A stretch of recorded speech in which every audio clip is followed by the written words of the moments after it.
به ونتوكل عليه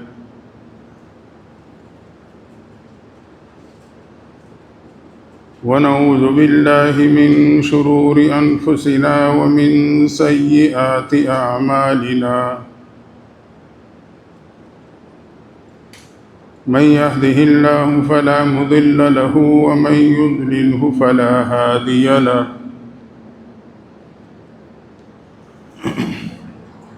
ونشهد أن لا إله إلا الله وحده لا شريك له ونشهد أن سيدنا وسندنا ومولانا محمدا عبده ورسوله أرسله الله إلى كافة للناس بشيرا ونذيرا وداعيا إلى الله بإذنه وسراجا منيرا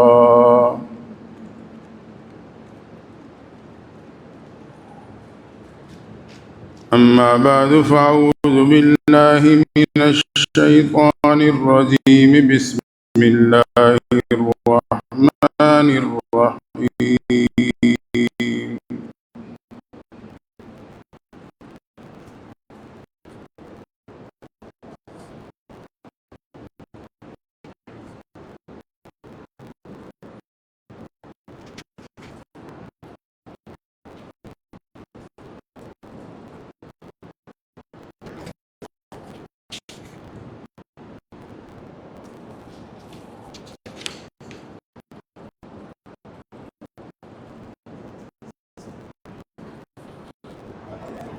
ينجي الله الذين اتقوا بمفازته لا يمسهم السوء ولا هم يحزنون سبحان ربك رب العزة عما يصفون وسلام على المرسلين والحمد لله رب العالمين دروش اللهم صل على سيدنا ومولانا محمد وعلى آل سيدنا ومولانا محمد وبارك وسلم عليه. جمعۃ المبارک کا دن سورہ زمر کی ایک آیت کریمہ آپ کے سامنے تلاوت کی.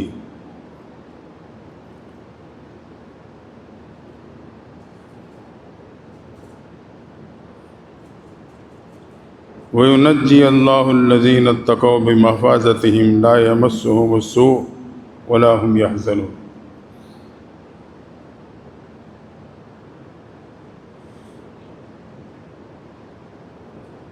اللہ نجات کا راستہ بتلا رہے. آج ہر بندہ اپنے معاملات میں پریشان. وہ دینی اور دنیاوی پریشانیوں سے نجات چاہتا، راستہ تلاش کرتا. ہر ایک کے لیے اس کا اپنا گھر، اپنی دکان، اپنا دفتر مچھلی کا پیٹ بن چکا. وہاں کے مسائل سے نکلنے کا اسے راستہ نہیں نظر آ رہا.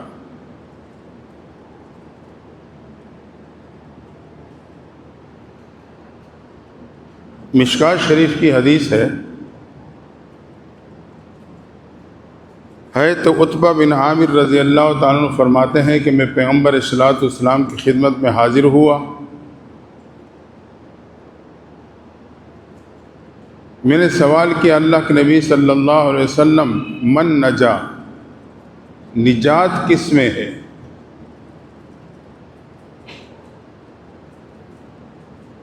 تو پیغمبر صلیٰ والسلام نے ارشاد فرمایا نجات 3 چیزوں میں ہے.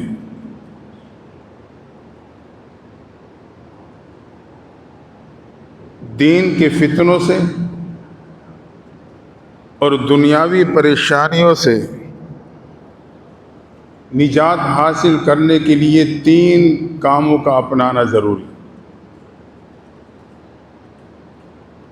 پہلی چیز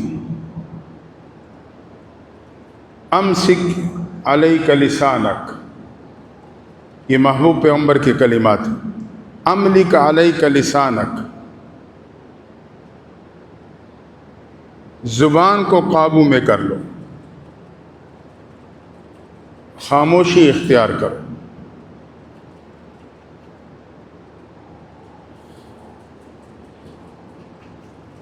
خاموشی یہ شیطان کو بھگا دیتی، اس کا وہاں پھر اس کا وار نہیں چلتا۔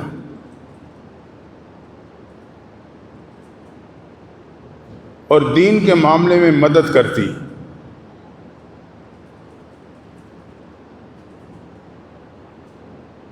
ایک روایت میں آتا ہے کہ روز محشر میزان میں سب سے بھاری عمل وہ خوش اخلاقی ہوگی، اور خاموشی خوش اخلاقی کا حصہ ہے۔ انسان کی خوش اخلاقی یہ میزان میں سب سے بھاری ثابت ہوگی۔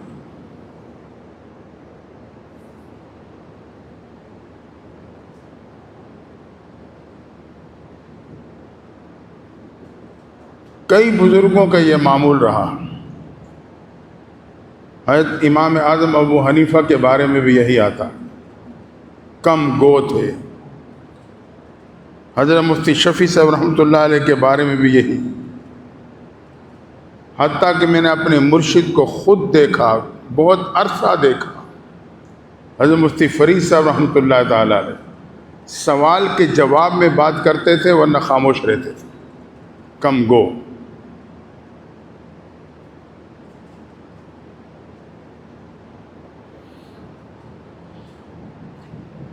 تو کم بولنے کی عادت ڈالیں، یہ نجات کا ذریعہ۔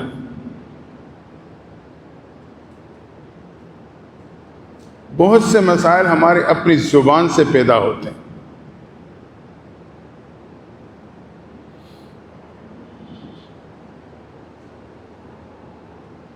اور بعض اوقات بے جا گفتگو گرفت کا ذریعہ بن جاتی۔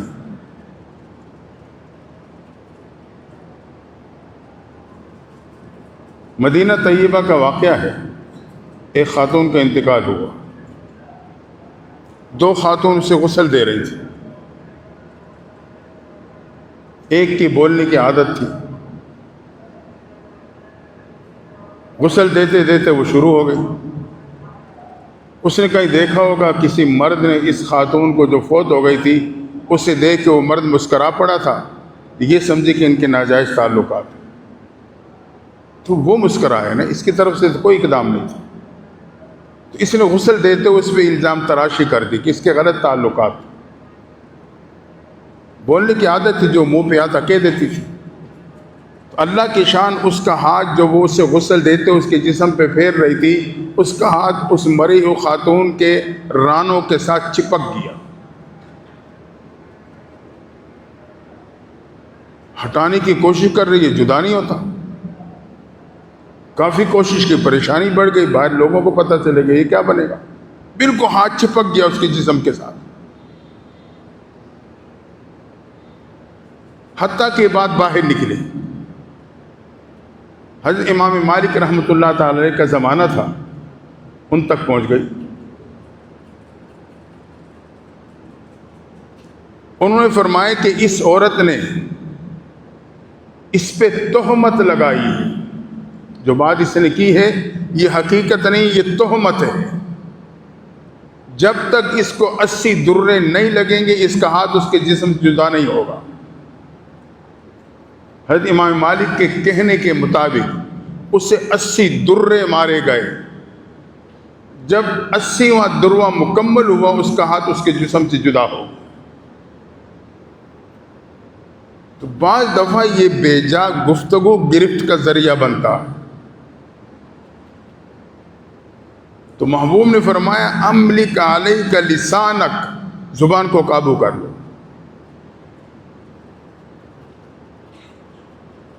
اس کی نگرانی کرو، اس کو کنٹرول میں لے لو۔ حدیث میں آتا ہے الغیبۃ اشد من الزنا، غیبت زنا سے بھی بدتر گناہ، لیکن میرے اور آپ کے ذہن میں یہ بات نہیں اترتی۔ اب زنا کتنا بڑا گناہ ہے ہم اور آپ سمجھتے ہیں، غیبت اس سے بڑا گناہ۔ اس میں دوسرے کی عزت اچھالی جاتی ہے، اس کی عزت نفس کو مجروح کیا جاتا ہے، دل کو ٹھیس پہنچایا جاتا ہے، اور یہ غیبت کا عمل زبان سے ہوتا ہے۔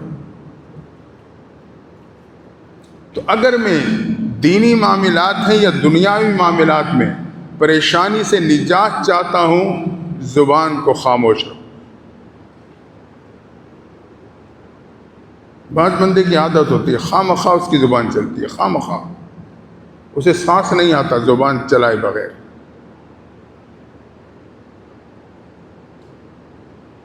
خاندان میں اگر زبان بے لگام ہو جائے تو آپ سمجھتے ہیں کہ خاندان میں کتنے جھگڑے کھڑے ہو جاتے ہیں۔ آدھے سے زیادہ جھگڑے خاندان میں زبان کی وجہ سے، اس نے یہ کہہ دیا اور اس نے یہ کہہ دیا اور پتہ نہیں کیا کچھ بن گیا۔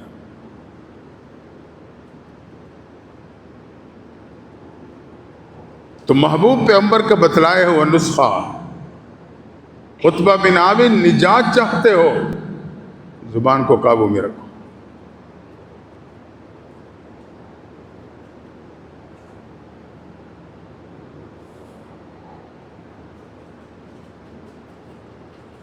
قرآن نے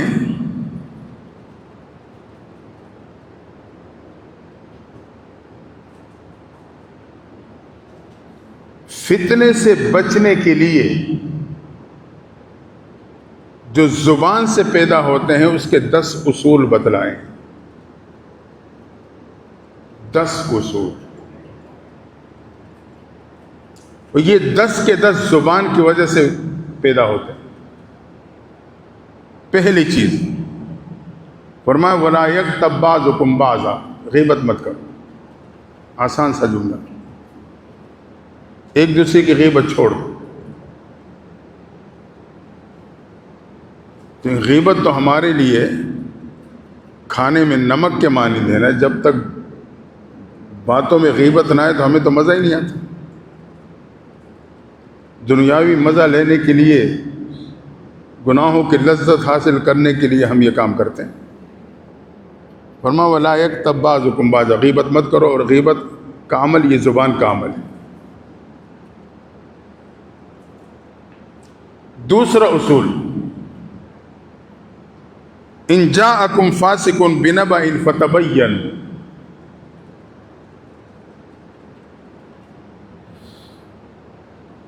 اگر کوئی بات آپ تک پہنچے باہر سے، فوراً زبان سے تبصرہ نہ کرنا، تحقیق کر لینا۔ ہم تو ابھی پوری بات بھی نہیں سن پاتے، آدھی بات سنتے ہیں زبان تبصرہ کرنے لگ جاتی۔ یہ میرے آپ کے مزاج بن چکے۔ پھر جی کہتے ہیں جی پریشانیاں ہیں، مشکلات ہیں، مسائل ہیں، ناچاکیاں ہیں، میں نے اپنی زبان سے پیدا کی۔ محبوب کہہ رہے ہیں زبان کو قابو میں رکھو، نجات پا جاؤ۔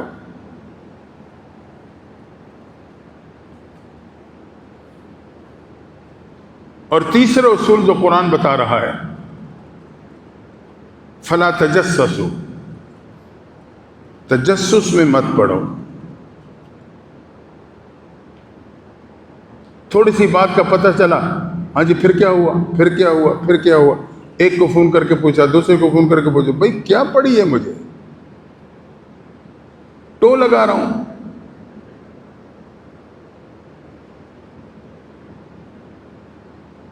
زبان رکتی نہیں، اس سے پوچھتا ہوں، اس سے پوچھتا ہوں، اس سے پوچھتا ہوں۔ قرآن کہتا ہے تجسس میں مت پڑو، مشکل میں پڑ جاؤ گے، اپنے لیے مسائل کھڑے کر لو گے، تمہارا اپنا سکون تباہ ہو جائے گا۔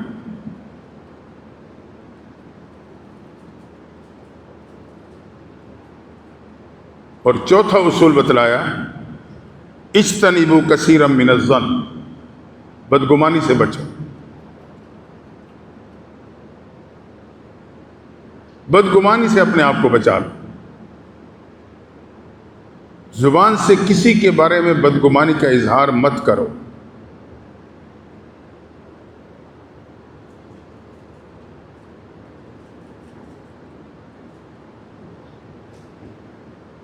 ہمارا مزاج یہ ہے، اگر کسی کی 70 اچھائیاں مجھے معلوم ہوں اور ایک برائی کا پتہ چل جائے، بس وہ ایک 70 پہ غالب، جبکہ شریعت کا اصول یہ ہے 70 برائیاں ہیں، ایک اچھائی معلوم ہو گئی، آپ اس ایک اچھائی کو ترجیح دو۔ فرمایا اجتنبوا کثیرا من الظن، بدگمانی سے اپنے آپ کو بچا دو۔ حضرت حسن بصری رحمۃ اللہ تعالی کے بارے میں آتا ہے، اپنا واقعہ بیان کرتے ہیں کہ میں دریا دجلہ کے کنارے پہ جا رہا تھا، دور سے میری نظر پڑی، کافی آگے جا کے اس دریا کے کنارے پہ ایک نوجوان ہے اور ایک اس کے ساتھ خاتون۔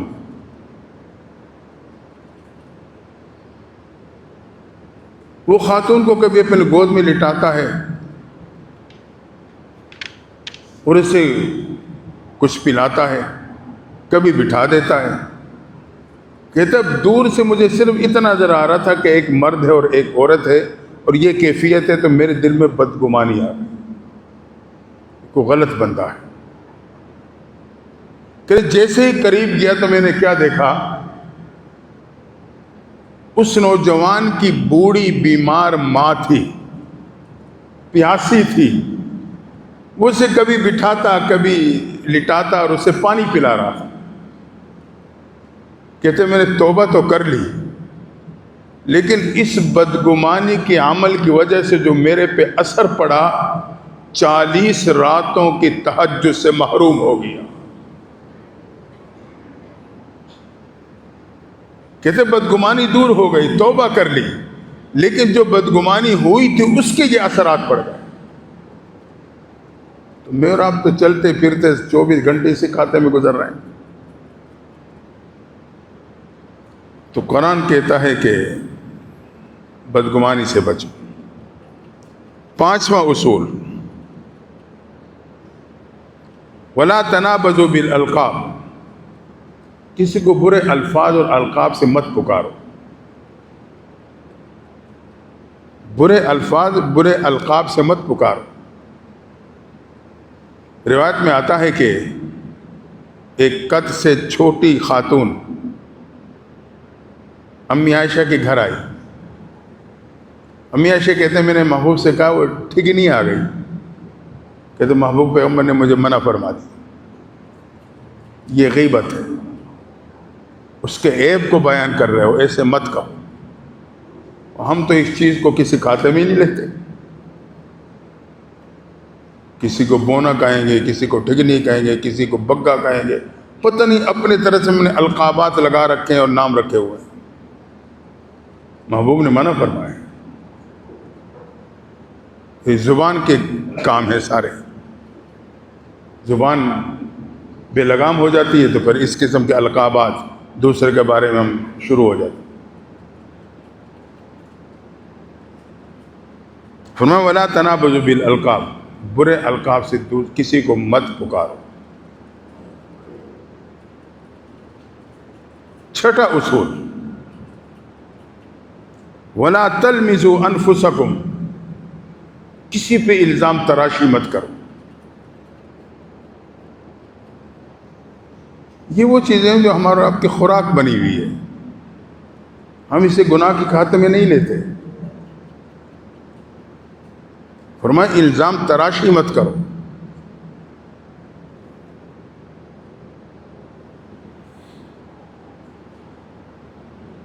اور 7واں اصول بتلایا، الزام تراشی بھی زبان سے ہوتی ہے۔ لا یسخر قوم من قوم، قرآن بتا رہا ہے مذاق بھی مت کرو۔ آج ہم دوسرے کی ایسی تیسی پھیر دیتے ہیں، اگر وہ احتجاج کر دے یار میں تو مذاق کر رہا تھا، یہ مذاق کہاں جائز ہے؟ جس میں دوسرے کی عزت نفس مجروح ہو رہی ہے اس کے دل کو ٹھیس پہنچ رہی ہے، یہ مذاق نہیں، یہ گناہ۔ ہم ساری بات ٹھوک دیتے ہیں، یہ مذاق تھا۔ قرآن منع کر رہا ہے، لا یسخر قوم من قوم، مذاق مت کرو۔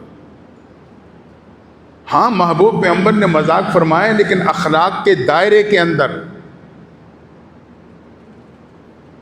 ایک خاتون آئی، محبوب مجھے اونٹ چاہیے، فرمایا اونٹ کا بچہ دے سکتا ہوں۔ محبوب اونٹ کے بچے کو میں کہاں پالوں گی؟ آپ نے فرمایا ہر اونٹ کا بچہ ہوتا ہے۔ ایک اخلاق کے دائرے میں خوش طبی کر سکتے ہو آپ، شریعت میں خشکی نہیں ہے، لیکن ایسا مذاق جو دوسرے کی عزت نفس کو مجروح کر دے، دل کو چیر دے، ناجائز۔ یہ بھی زبان کا فتنہ ہے۔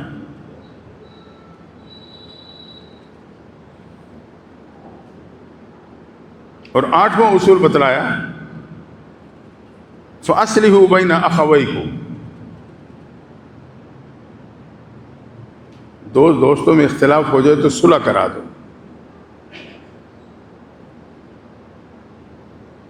جوڑ پیدا کرو، توڑ نہیں۔ ہم تماشا دیکھتے ہیں، فرمایا صلح کرا دو۔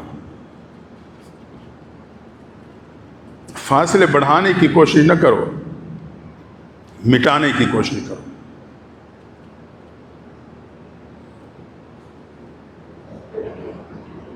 نوواں سبب اصول، وَلْيَعْفُوا وَلْيَصْفَحُوا، آپس میں مسائل آ سکتے ہیں، اختلافات ہو سکتے ہیں، فرمایا وَلْيَعْفُوا، معاف کر دو، چشم پوشی اختیار کر لو، پردہ پوشی اختیار کرو، ستر پوشی۔ وَلْيَعْفُوا وَلْيَصْفَحُوا، معاف کر دو، چشم پوشی اختیار کرو، نظر انداز کر دو۔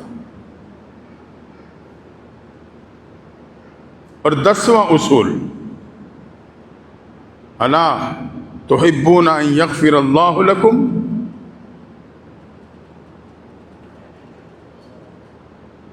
کیا تم اس بات کو پسند نہیں کرتے کہ اللہ معاف کر دے؟ تم دوسرے کو معاف کرو گے، اللہ تمہیں معاف کر دے گا۔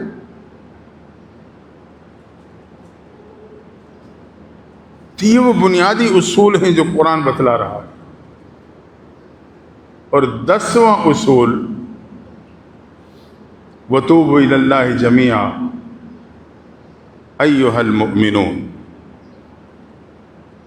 وَتُوبُوا إِلَى اللَّهِ جَمِيعًا أَيُّهَا الْمُؤْمِنُونَ، سارے کے سارے توبہ کر۔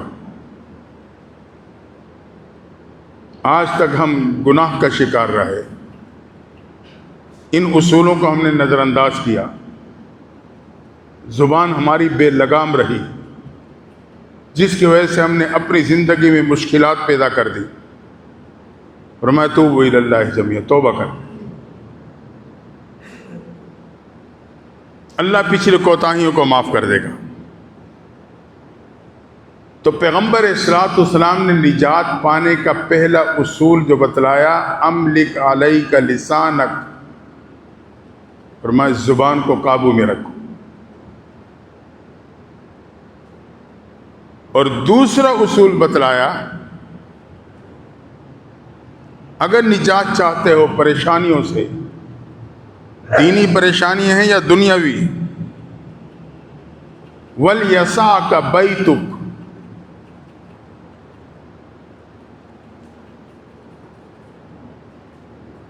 اپنے گھر کو اپنے پہ وسیع رکھو تاکہ تمہارا گھر میں دل لگے۔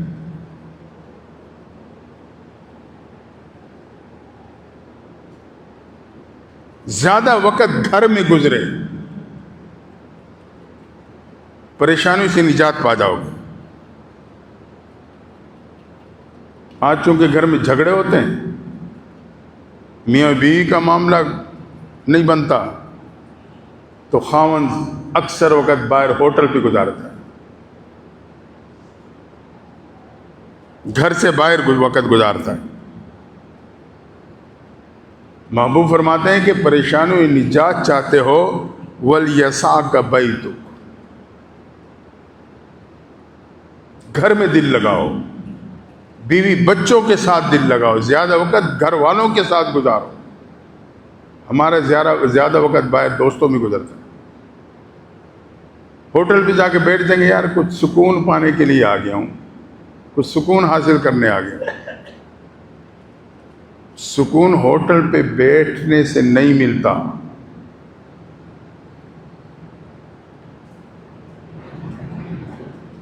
اللہ نے 3 چیزوں میں سکون رکھا ہے،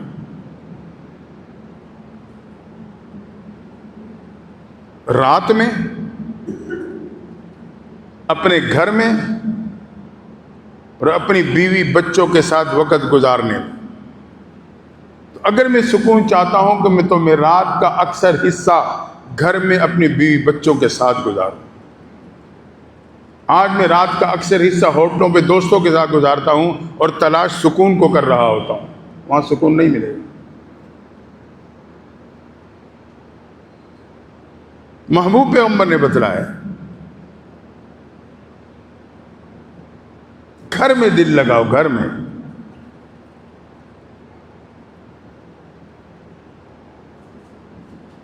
اب بیوی بچوں سے پیار و محبت کروں گا تو میرا دل لگے گا، وہاں تو میرے 12 بجے ہوئے ہوتے ہیں، دوستوں کے مجالس میں قہقہے لگاتا ہوں، گھر آتا ہوں تو 12 بج جاتے ہیں۔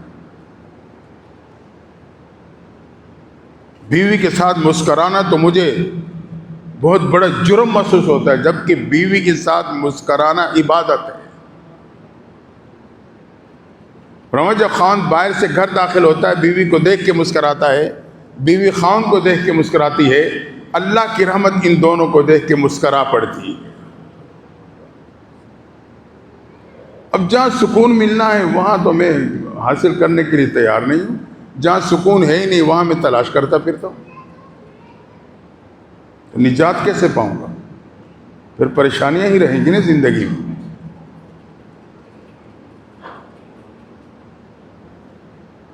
تیسرا اصول جو پیغمبر صلی اللہ علیہ وسلم نے ارشاد فرمایا، حضرت عتبہ بن عامر رضی اللہ تعالیٰ عنہ کو، کہ نجات حاصل کرنا چاہتے ہو پریشانیوں سے، وابکی علی خطیئتک، اپنے گناہوں پہ روتے رہو۔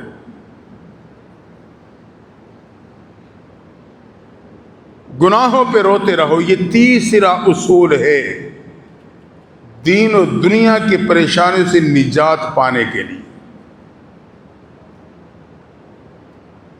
ہم اپنے گناہوں پہ ہنستے ہیں،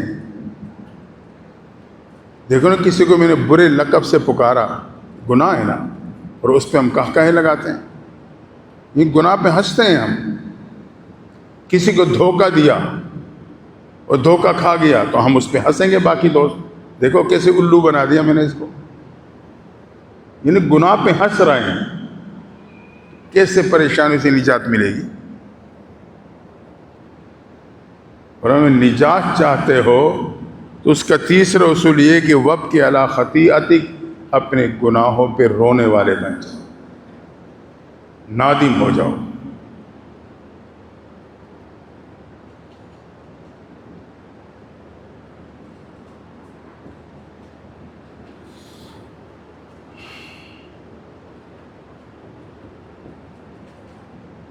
یہ 3 اصول پیغمبر صلی اللہ علیہ وسلم نے بتلائے۔ اب محبوب پیغمبر کی بتلائی ہوئی بات تو مستند ہے نا، اس سے آگے کسی کی بات نہیں۔ زبان کو کنٹرول کر لو،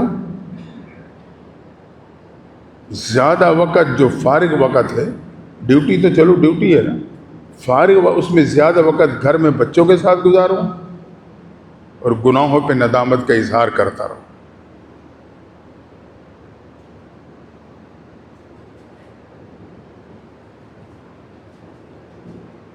جب بندہ گناہوں پہ ندامت کا اظہار کرتا ہے تو اللہ کی رحمت متوجہ ہو جاتی ہے۔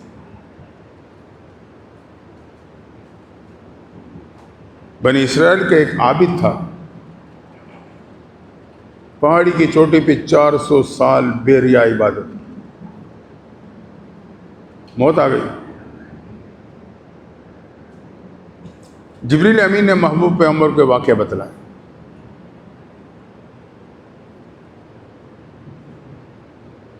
موت آئی تو اللہ نے کہا تجھے اپنے فضل سے معاف کرتا ہوں۔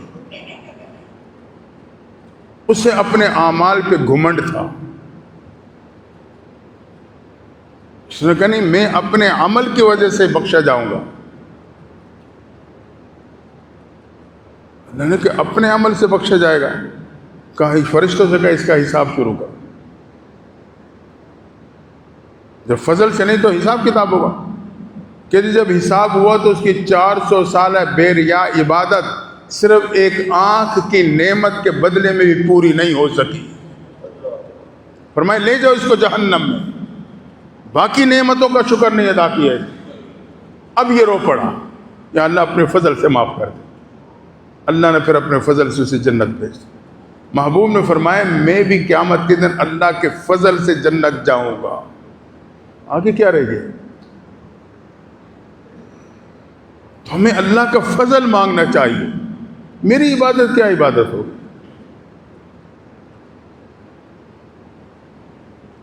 اللہ کا فضل طلب کیا کریں۔ اگر نیک عمل کا موقع مل بھی گیا ہے تو اس کی قبولیت کی فکر کریں، یا اللہ تو اسے پسند بھی کر لے، نہیں معلوم میرا وہ نیک عمل اللہ کے ہاں قبول ہے یا نہیں۔ کسی نیک عمل کی گارنٹی نہیں ہے سوائے ایک عمل کی۔ محبوب پیغمبر نے صرف ایک عمل کی گارنٹی دی ہے، باقی کسی نیک عمل کی قبولیت کی گارنٹی نہیں۔ وہ کیا ہے؟ وہ نیک صحبت ہے۔ ہم رجال لا یشقی جلیسہم، فرمائیے وہ لوگ ہیں جن کے ساتھ بیٹھنے والا محروم نہیں ہوتا۔ اور علماء نے لکھا ہے کہ حقیقی محرومی وہ موت کے وقت کلمے سے محرومی۔ نیک ماحول، نیک صحبت اللہ والوں کا کے ساتھ اٹھنا بیٹھنا، اس کی گارنٹی تو محبوب نے دی ہے، باقی کسی نیک عمل کی گارنٹی نہیں۔ قبول ہے یا نہیں یہ رب کو پتا۔ اس لیے اگر نیک عمل کی توفیق ہو تو ہم فکر مند رہیں، اللہ تو پسند بھی کر لے، قبول بھی کر لے۔ ابراہیم علیہ السلام نے اپنے بیٹے اسماعیل علیہ السلام کے ساتھ مل کے جب خانہ کعبہ کی تعمیر فرمائی تو اس کے بعد کیا کہا تھا؟ ربنا تقبل منا انک انت السمیع العلیم، اللہ تیری توفیق سے یہ عمل تو مکمل کر لیا ہے، اب اسے تو پسند بھی فرما لے، قبول بھی فرما لے۔ جب خلیل اللہ کو فکر ہے عمل کی قبولیت کی تو میری اور آپ کی کیا حیثیت؟ ہمیں 3 رات مسلسل تہجد نصیب ہو جائے تو ہمارے پاؤں زمین پہ نہیں لگتے۔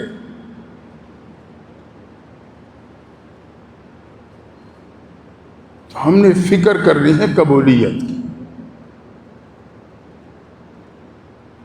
اپنے گناہوں پہ ساتھ ساتھ ندامت کا اظہار کرنا۔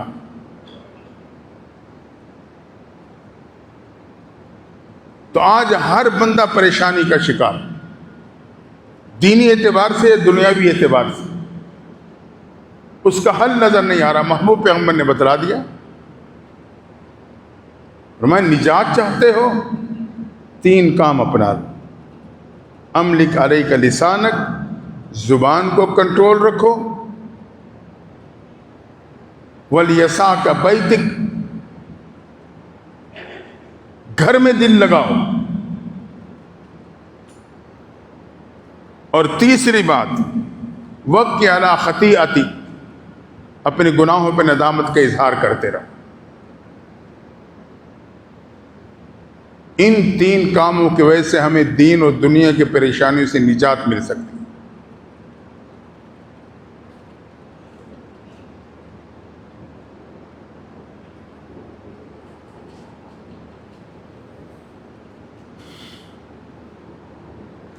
آج میرے اور آپ کی حالت تو یہ ہے کہ ہماری نیکیاں بھی گناہ کے درجے پہ ہیں۔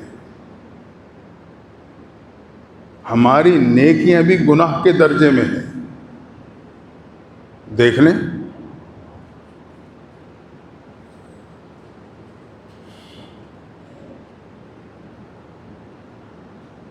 ہم جو نیکیاں کرتے ہیں، ہمارے اس نیک عمل میں وہ عمل دوسرے کے تکلیف کا ذریعہ بن رہا ہوتا ہے. ہم مطمئن ہوتے ہیں کہ میں نے نیک عمل کیا، اور جو اللہ کے مخلوق یا دوسرے کے تکلیف کا ذریعہ بن جائے وہ نیکی نہیں. اس پہ ثواب کے اثرات ختم ہو جاتے ہیں. تو میرے آپ کی تو نیکیاں بھی گناہ کے درجے میں آتی ہیں. عمومی طور پہ ہم اور آپ اپنی چاہت پوری کرتے ہیں، جو دین کے بتلائے ہوئے آداب ہیں اس کو ملحوظ نہیں رکھتے.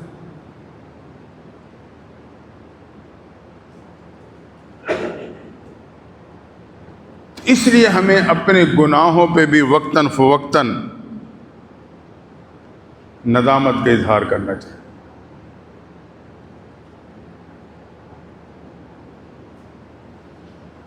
اللہ کے ہاں ایمان والے کی ندامت بہت محبوب.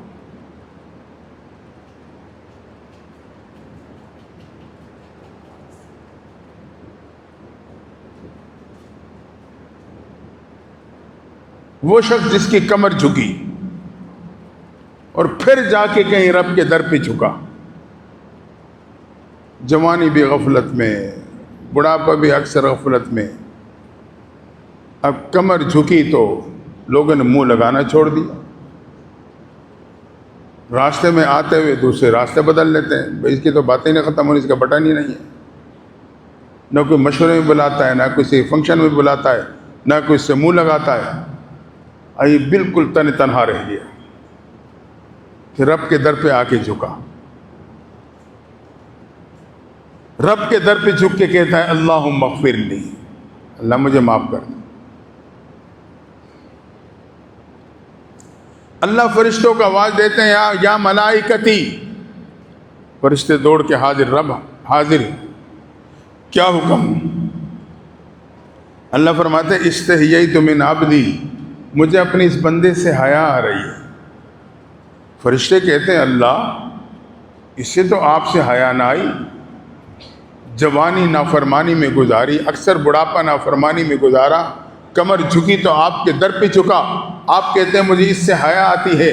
اللہ کہتے ہیں ہاں میرے فرشتوں، لیس لہ غیری، میں نے اس کے لیے کوئی اور در ہی نہیں بنایا جہاں جا کے جھک کے معافی مانگ لے.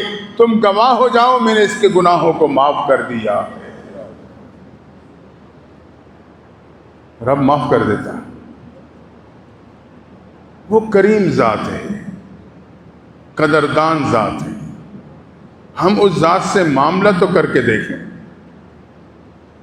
اس کے خزانوں میں کمی نہیں، وہ کسی کا محتاج نہیں، کسی کے مشورے کا پابند نہیں، صمد بے نیاز ذات ہے.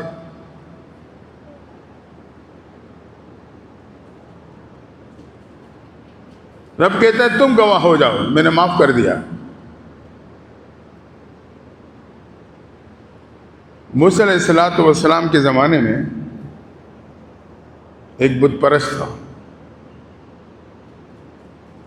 پوری زندگی 70 سال تک بت کو پوجتا رہا. اس نے ایک ذہن بنا رکھا تھا کہ میں اپنے معبود سے اپنے ذات کے لیے کوئی مطالبہ نہیں کروں گا، بس صرف اس کو پوجوں گا، اس کی عبادت کروں گا. پوچھتا تھا، چڑھاوے چڑھاتا تھا، جو بھی طریقہ کار ان کا. اللہ کی شان 70 سال کی عمر میں اس کے دانت میں درد پیدا ہو، اور وہ درد اتنا ایسا تھا کہ یہ پریشان ہو گیا. آخر کار سوچے میں مجبور ہوا کہ معبود سے جا کے کہتا ہوں میں نے پوری زندگی تجھے پوجا ہے، میرے درد تو ختم کر دے. تو اپنے بت کے پاس آیا، اپنی جو بھی عبادت تھی وہ کی، اور آج پہلی مرتبہ اپنی تکلیف اس کے سامنے رکھ. میرے معبود میرے دانت کا درد ختم کر دے، بہت تکلیف میں ہوں. اس نے کیا ختم کرنا تھا؟ وہ تو پتھر تھا. ایک دن، 2 دن، 3 دن کوئی ٹس سے مس نہیں. آخر کا اس سے غصہ آیا، اس نے لات ماری اس بت کو، معبود کو، نکل گیا. ساری زندگی تجھے پوچھتا رہا، پہلی دفعہ اپنی تکلیف رکھی تو وہ بھی دور نہیں کر رہا. تیرے راستے میں جا رہا تھا تو مسلمانوں کی عبادت گاہ نظر آئی. اس کے دل میں بات ہے، رب موسیٰ کو پکار کے دیکھتا ہوں. تو اس عبادت گاہ میں داخل ہوا، رب موسیٰ کو پکارنے لگا، موسیٰ علیہ السلام کے رب اللہ کو. کہ جب اس نے اللہ کو پکارا تو رب کی طرف سے 70 مرتبہ جواب آیا، لبیک یا عبدی، میرے بندے مانگ کیا مانگتا ہے میں حاضر ہوں.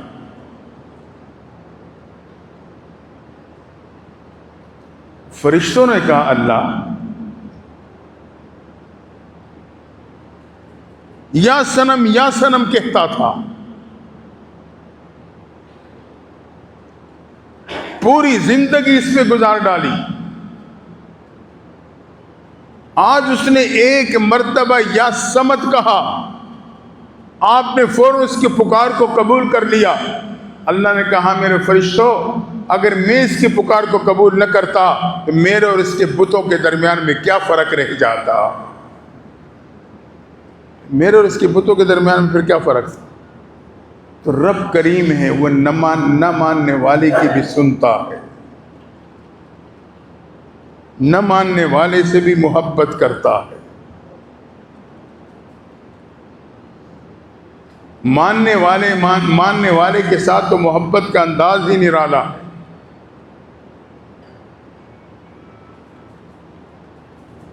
ایک دہریہ ایک مسلمان عالم دین کے ساتھ بحث ہو گئی. دہریہ اللہ کی وجود کا منکر ہے، مسلمان عالم دین اللہ کے وجود پہ دلائل دے رہے کہ رب ہے. جب بات بڑھ گئی تو مسلمان عالم دین نے مباہلہ کا چیلنج کر دیا، آگ جلائیں گے، ہاتھ ڈالیں گے، جو نہ حق پہ ہوگا حق جل جائے گا، جو حق پہ ہوگا اس کا ہاتھ نہیں جلے. اب وہ دہریہ مجمع کے سامنے انکار نہ کر سکا، لکڑیاں جمع کی گئیں، آگ بھڑکائی گئی. دہریہ ہاتھ داخل کرنے سے گھبرا رہا ہے.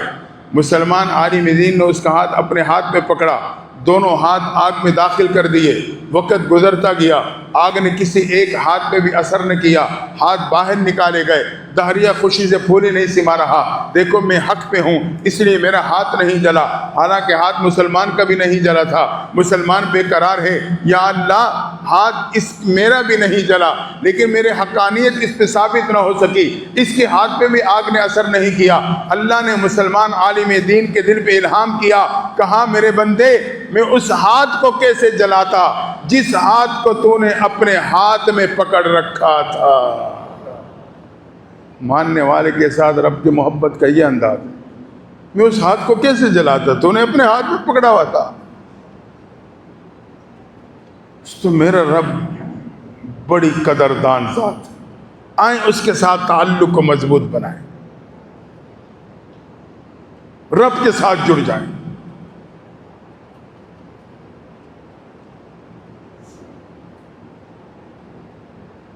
اللہ کے ساتھ جو تعلق مضبوط ہو جائے گا میرے سارے معاملات آسان ہو جائیں گے. آج جب میرے پہ پریشانی آتی ہے سب سے پہلے رب کا در چھوڑتا ہوں اور در پہ جاتا ہوں. حساب کتاب، فال کتاب، آسمان کے ستارے لڑوا، معلوم نہیں نام بدلوا، کس کس کھاتوں میں پڑ جاتا ہوں. حالانکہ پریشانی کے سامنے ہے تو سب سے پہلے مالک کے در پہ جھکوں، وہی مشکل کشا، وہی حاجت روا ہے.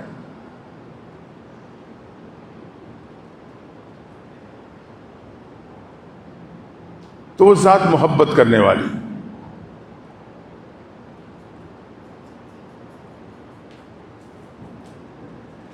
ایک مسلمان تھا، صحرا کا سفر تھا کئی دنوں کا، ایک غیر مسلم رفیق کے سفر بن گیا،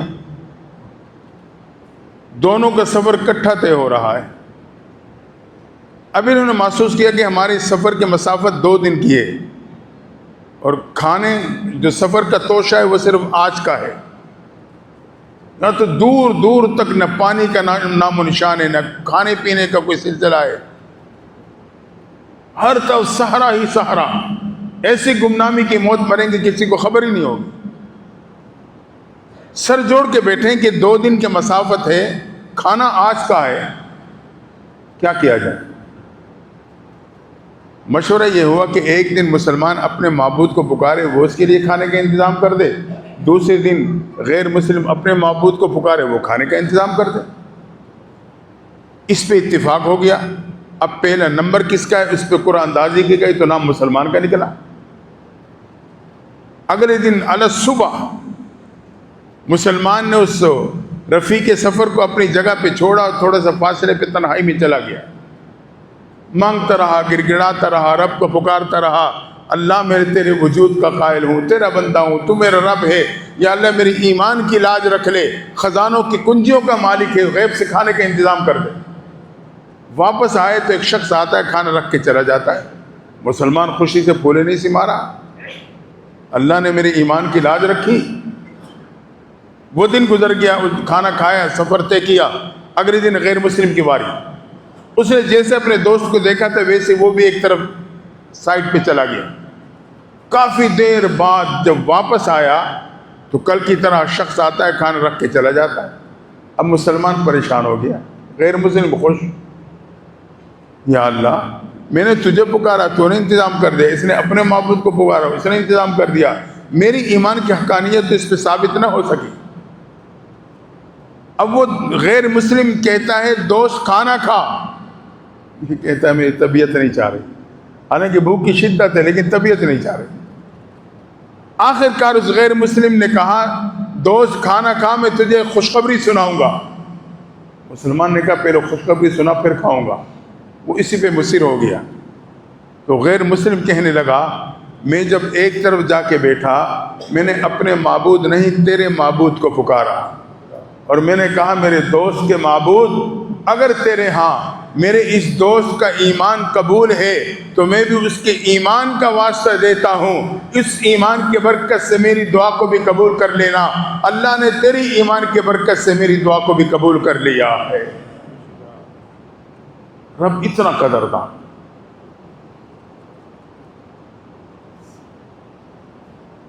لیکن ہمارا اور آپ کا معاملہ یہ ہے کہ ہم رب سے جڑنے کا کوشش نہیں کرتے، رب کے قریب آئیں، مالک کے قریب آئیں۔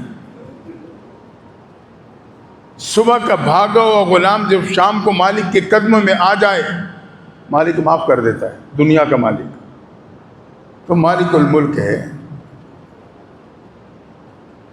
اگر ہم دوبارہ اس کے در پہ جھک کے اسے پکاریں گے، یقیناً وہ میرے اور آپ کے گناہوں کو معاف کر دے گا، میرے مشکلات آسان ہو جائیں گی، مشکلات حل ہو جائیں گی۔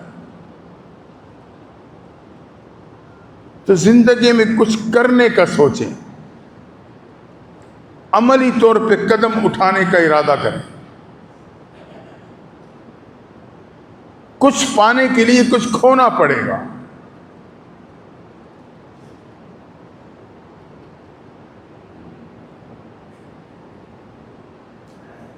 تو اللہ کا تعلق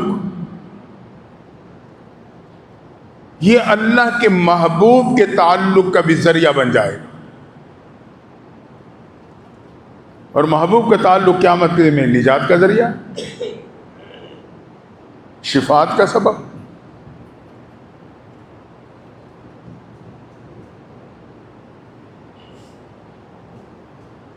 دعا ہے اللہ تعالیٰ ہمیں اور آپ کو اپنا مضبوط تعلق نصیب فرمائے اور عملی زندگی گزارنے کی توفیق عطا فرما دے۔ ہاں کل انشاءاللہ حسب معمول ہماری خانقاہ کی ماہانہ مجلس ذکر ہوگی، ہر مہینے کے پہلے ہفتے کی شام کو۔ تو کوشش کریں کہ کل مغرب کی نماز آپ جماعت کے ساتھ مسجد میں ادا کریں۔ اللہ تعالیٰ ہم سب کو عمل کی توفیق عطا